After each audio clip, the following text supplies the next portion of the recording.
자연자원 총량제 1차 시 자연자원 총량제의 개념.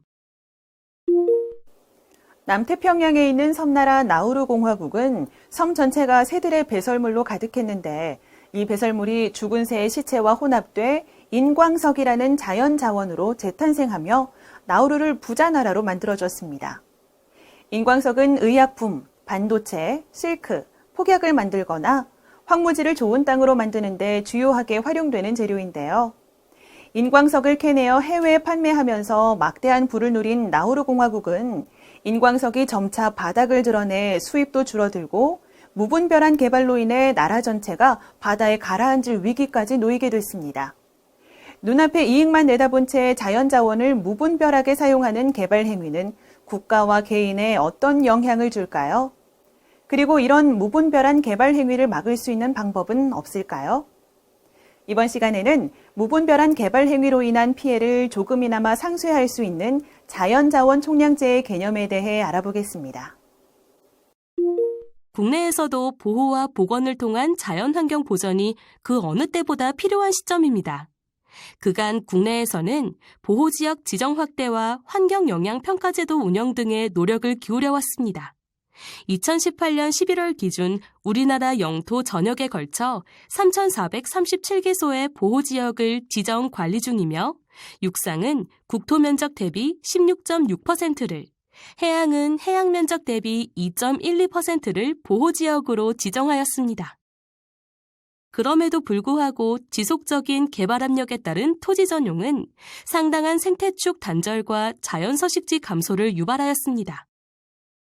개발행위 허가제도의 도입으로 도시지역에 대해서만 개발행위 허가가 가능했던 것이 비도시지역에 대해서도 가능해짐에 따라 보전적 성격이 강하지만 개발 가용지가 풍부한 비도시지역, 특히 계획관리지역에서의 개발행위가 상대적으로 급증하였습니다. 또한 자연서식지인 산림, 습지 등은 계속 감소하는 추세를 보였는데 산림은 1981년에서 2015년까지 서울시 4개 면적에 가까운 2332제곱킬로미터가 감소하였고 내륙습지는 2003년에서 2017년까지 서울시의 7개 면적에 가까운 4341제곱킬로미터가 감소하여 735제곱킬로미터가 남았으며 해안습지는 1987년에서 2013년까지 716제곱킬로미터가 감소하였습니다. 한편 도시화 및 산업화 수요에 따른 도시면적 증가와 도시인구 과밀은 난개발과 심각한 토지 이용의 변화를 초래하였습니다. 도시지역은 국토면적 기준 1981년 12.9%에서 2017년 16.6%로 지속적으로 증가하였습니다. 국토의 계획 및 이용에 관한 법률에 따른 용도지역상 우리나라 국토면적은 2019년 기준으로 10만 6,210제곱킬로미터이며 그중 도시지역은 국토면적 기준 16.7%인 17,763제곱킬로미터를 차지하고 우리나라 총 인구 5,185만여 명 대비 91.8%인 4,759만여 명이 도시지역에 거주하는 것으로 나타났습니다. 실제로 국내 용도지역의 면적 변화를 살펴보면 도시지역 내 주거, 상업, 공업지역의 면적 증가는 상당한데 반해 녹지지역의 면적 증가는 미미합니다. 비도시지역의 농림지역은 상당량 감소한 데 반해 관리지역의 증가는 두드러집니다. 특히 관리지역 중 계획관리지역은 개발적인 성격이 강한데 이러한 계획관리지역의 증가는 도시, 군 기본계획 등에 준하여 인구와 산업을 수용하기 위한 개발 가능 면적이 증가한 것을 의미합니다. 이러한 개발이나 토지 전용 등에 따른 자연환경 훼손은 생태계 구조와 기능 변화를 초래하고 생태계 서비스 변화를 유발합니다. 기후 변화를 포함하는 환경 변화와 높아진 생활 수준에 따라 공급, 조절, 재해 방지, 여가 및 휴양 등의 서비스를 제공하는 자연환경의 필요성과 관련 수요가 어느 때보다 높아지고 있는 시점에서 생태계 서비스를 지속 가능하게 공급받을 수 있도록 자연환경 훼손을 최소화하는 관리 개념이 요구됩니다. 그렇다면 자연자원 총량제의 가장 중요한 개념 중의 하나인 순차적 저감에 대해 알아볼까요? 순차적 저감은 개발 행위에 따라 자연환경 훼손이 예상될 때 예상되는 훼손을 우선적으로 회피하고 훼손을 최소화할 수 있는 수단을 쓰고 그러한 수단에도 훼손이 발생할 경우 훼손되는 자연환경을 복원하도록 합니다. 그럼에도 불구하고 개발 행위에 따라 발생하는 잔여 훼손에 대해서는 대체지의 복원이나 보전 활동을 통해서 훼손분을 상쇄하도록 적용하는 것을 말하는데요.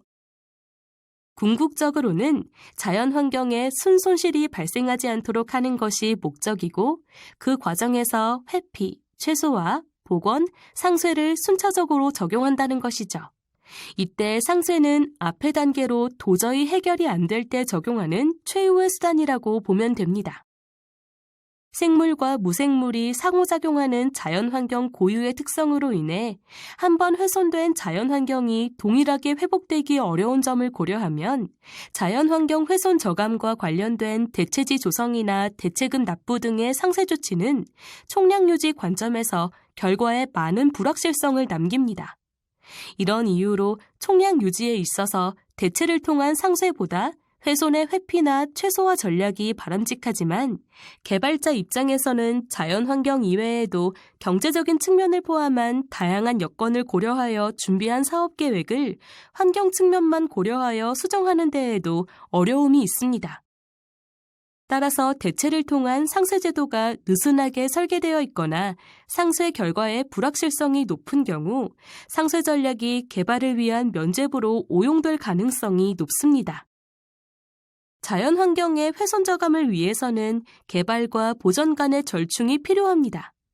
회피나 최소화를 적극적으로 유도할지 상쇄 전략에 초점을 둘지는 과학적 사실처럼 명확히 정의되는 것이 아니라 국가나 지역이 처한 상황에 큰 영향을 받습니다.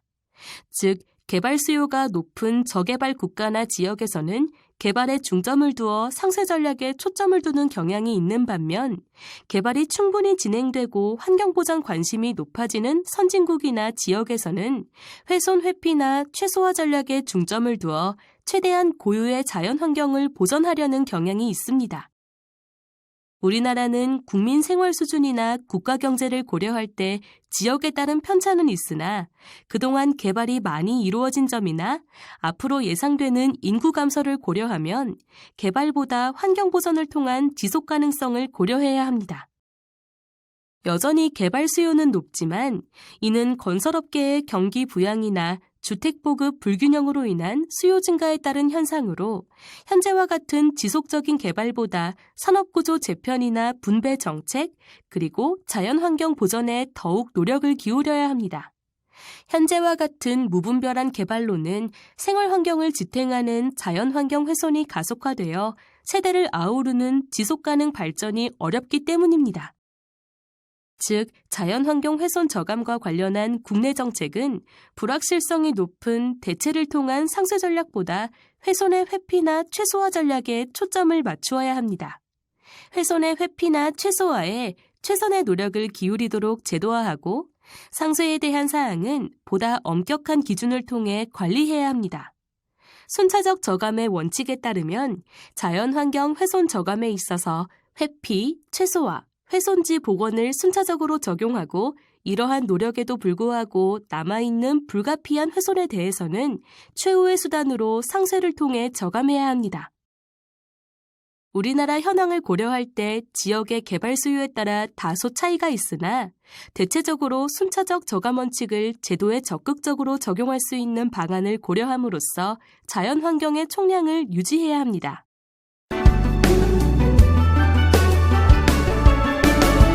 이번 시간에는 자연자원 총량제의 개념에 대해 살펴보았습니다.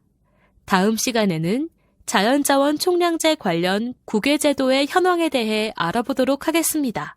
여러분 수고하셨습니다.